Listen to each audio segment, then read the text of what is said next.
किसी शहर के रेलवे स्टेशन पर एक भिखारी रहता था। वो वहां आने जाने वाली रेलगाड़ियों में बैठे यात्रियों से भीख मांगकर अपना पेट भरता था। एक दिन जब वह भीख मांग रहा था तो सूट बूट पहने एक लंबा सा व्यक्ति उसे दिखा। उसने सोचा कि यह व्यक्ति बहुत अमीर लगता है, इससे भीख मांगने पर यह मुझे जरूर अच्छे पैसे देगा। वह उस लंबे व्यक्ति से भीख मांगने लगा। भिखारी को देखकर उस लंबे व्यक्ति ने कहा, तुम हमेशा मांगते ही रहते हो, क्या कभी किसी को कुछ देते भी हो? भिखारी बोला, साहब, मैं तो भिखारी हूँ, हमेशा लोगों से मांगता ही रहता हूँ। मेरी इतनी औकात कहाँ कि किसी को कुछ दे सकूं। लंबा व्यक्ति बोला, जब किसी को कुछ दे नहीं सकते तो तुम्हें मांगने का भी कोई हक नहीं है। मैं एक व्यापारी हूँ और लेन देन में ही विश्वास करता हूँ। अगर तुम्हारे पास मुझे कुछ देने को हो तभी मैं तुम्हें बदले में कुछ दे सकता हूँ। इतना कहने के बाद वह लंबा आदमी ट्रेन में बैठकर चला गया। इधर भिखारी उसकी कही गई बात के बारे में सोचने लगा। उस लंबे व्यक्ति के द्वारा कही गई बात उस भिखारी के दिल में उतर गई। वह सोचने लगा कि शायद मुझे भीख में अधिक पैसा इसीलिए नहीं मिलता क्योंकि मैं उसके बदले में किसी को कुछ दे नहीं पाता हूँ। लेकिन मैं तो भिखारी हूँ, किसी को कुछ देने लायक भी नहीं हूँ। लेकिन कब तक मैं लोगों को बिना कुछ दिए केवल मांगता ही रहूंगा? बहुत सोचने के बाद उस भिखारी ने निर्णय किया कि जो भी व्यक्ति उसे भीख देगा उसके बदले में वह भी उस व्यक्ति को कुछ जरूर देगा। लेकिन अब उसके दिमाग में यह प्रश्न चल रहा था कि वह खुद भिखारी है तो भीख के बदले में वह दूसरों को क्या दे सकता है। इस बात को सोचते हुए 2 दिन हो गए, लेकिन उसे अपने प्रश्न का कोई उत्तर नहीं मिला था।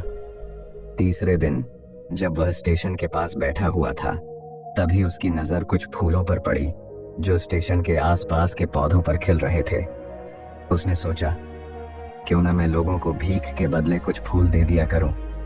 उसको अपना यह विचार अच्छा लगा और उसने वहां से कुछ फूल तोड़ लिए। अब वह ट्रेन में भीख मांगने पहुंचा। अब जब भी कोई उसे भीख देता तो उसके बदले में वह भीख देने वाले को कुछ फूल दे देता। उन फूलों को लोग खुश होकर अपने पास रख लेते थे। अब भिखारी रोज फूल तोड़ता और भीख के बदले में उन फूलों को लोगों में बांट देता था। कुछ ही दिनों में उसने महसूस किया कि अब उसे बहुत अधिक लोग भीख देने लगे हैं।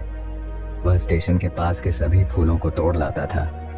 जब तक उसके पास फूल रहते थे तब तक उसे बहुत से लोग भीख देते थे, लेकिन जब फूल बांटते बांटते खत्म हो जाते तो उसे भीख भी नहीं मिलती थी।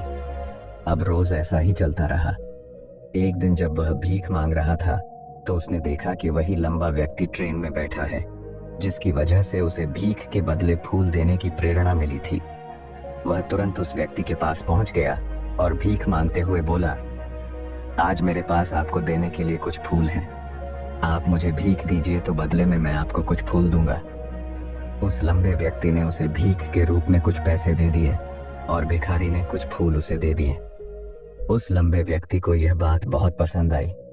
वह बोला, वाह, क्या बात है, आज तुम भी मेरी तरह एक व्यापारी बन गए हो। इतना कहकर फूल लेकर वह लंबा व्यक्ति अपने स्टेशन पर उतर गया। लेकिन उस लंबे व्यक्ति द्वारा कही गई बात एक बार फिर से उस भिखारी के दिल में उतर गई। वह बार बार उस लंबे व्यक्ति के द्वारा कही गई बात के बारे में सोचने लगा और बहुत खुश होने लगा। उसकी आंखें अब चमकने लगीं। उसे लगने लगा कि अब उसके हाथ सफलता की वह चाबी लग गई है जिसके द्वारा वह अपने जीवन को बदल सकता है। वह तुरंत ट्रेन से नीचे उतरा और उत्साहित होकर बहुत तेज आवाज में ऊपर आसमान की तरफ देखकर बोला, मैं भिखारी नहीं हूँ, मैं तो एक व्यापारी हूँ, मैं भी अमीर बन सकता हूँ। लोगों ने उसे देखा तो सोचा कि शायद यह भिखारी पागल हो गया है और अगले दिन से वह भिखारी उस स्टेशन पर फिर कभी नहीं दिखा। लेकिन 6 महीने बाद इसी स्टेशन पर 2 व्यक्ति सूट बूट पहने हुए यात्रा कर रहे थे। दोनों ने एक दूसरे को देखा तो उनमें से एक ने दूसरे से हाथ मिलाया और कहा, क्या आपने मुझे पहचाना? दूसरा व्यक्ति बोला, नहीं, क्योंकि मेरे हिसाब से हम लोग पहली बार मिल रहे हैं। पहला व्यक्ति बोला, नहीं, आप याद कीजिए, हम पहली बार नहीं बल्कि तीसरी बार मिल रहे हैं। दूसरा व्यक्ति बोला, मुझे याद नहीं, वैसे हम पहले 2 बार कब मिले थे? अब पहला व्यक्ति मुस्कुराया और बोला, हम पहले भी 2 बार इसी ट्रेन में मिले थे। मैं वही भिखारी हूँ जिसको आपने पहली मुलाकात में बताया कि मुझे जीवन में क्या करना चाहिए, और दूसरी मुलाकात में बताया कि मैं वास्तव में कौन हूँ। दूसरा व्यक्ति मुस्कुराया और अचंभित होते हुए बोला, ओह, याद आया, तुम वही भिखारी हो जिसे मैंने एक बार भीख देने से मना कर दिया था और दूसरी बार मैंने तुमसे कुछ फूल खरीदे थे। लेकिन आज तुम ये सूट बूट में कहाँ जा रहे हो और आजकल क्या कर रहे हो? तब पहला व्यक्ति बोला, हाँ, मैं वही भिखारी हूँ, लेकिन आज मैं फूलों का एक बहुत बड़ा व्यापारी हूँ और इसी व्यापार के काम से ही दूसरे शहर जा रहा हूँ। कुछ देर रुकने के बाद वह फिर बोला, आपने मुझे पहली मुलाकात में प्रकृति का वह नियम बताया था जिसके अनुसार हमें तभी कुछ मिलता है जब हम कुछ देते हैं। लेन देन का यह नियम वास्तव में काम करता है। मैंने यह बहुत अच्छी तरह महसूस किया है, लेकिन मैं खुद को हमेशा भिखारी ही समझता रहा। इससे ऊपर उठकर मैंने कभी सोचा ही नहीं। और जब आपसे मेरी दूसरी मुलाकात हुई तब आपने मुझे बताया कि मैं एक व्यापारी बन चुका हूँ। अब मैं समझ चुका था कि मैं वास्तव में एक भिखारी नहीं बल्कि व्यापारी बन चुका हूँ। मैंने समझ लिया था कि लोग मुझे इतनी भीख क्यों दे रहे हैं, क्योंकि वह मुझे भीख नहीं दे रहे थे बल्कि उन फूलों का मूल्य चुका रहे थे।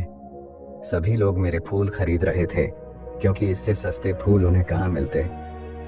मैं लोगों की नज़रों में एक छोटा व्यापारी था, लेकिन मैं अपनी नज़रों में एक भिखारी ही था। आपके बताने पर मुझे समझ आ गया कि मैं एक छोटा व्यापारी हूँ। मैंने ट्रेन में फूल बांटने से जो पैसे इकट्ठे किए थे उनसे बहुत से फूल खरीदे और फूलों का व्यापारी बन गया। यहाँ के लोगों को फूल बहुत पसंद है और उनकी इसी पसंद ने मुझे आज फूलों का एक बहुत बड़ा व्यापारी बना दिया। दोनों व्यापारी अब खुश थे और स्टेशन आने पर साथ उतरे और अपने अपने व्यापार की बात करते हुए आगे बढ़ गए। दोस्तों, इस कहानी से हमें बहुत कुछ सीखने को मिलता है। कहानी में लंबा व्यापारी गिव एंड टेक के नियम को बहुत अच्छी तरह जानता था। दुनिया के सभी बड़े व्यापारी इसी जीवन के नियम का उपयोग करके सफल हुए हैं। इस फॉर्मूले को उसने भिखारी को भी बताया। भिखारी ने इस प्राकृतिक नियम को अपना लिया और इसका असर उसके जीवन में साफ दिखाई देने लगा। उसने अपनी सोच बदली और उसकी जिंदगी बदल गई। यह कहानी हमें बताती है कि हम यदि अपनी सोच बदल लें तो कुछ भी हासिल किया जा सकता है। यदि हम खुद को छोटा समझते रहेंगे तो हम हमेशा छोटे ही बने रहेंगे। बड़ा बनने के लिए हमें अपनी सोच को बदलना होगा और खुद के बारे में बड़ा सोचना होगा। कहानी का सार यह है कि सफलता आपकी सोच में छुपी होती है। खुद का आत्मसम्मान जगाइए, अपनी सोच को बड़ा बनाइए और देखिए कैसे आप सफलता के शिखर पर पहुंच जाते हैं।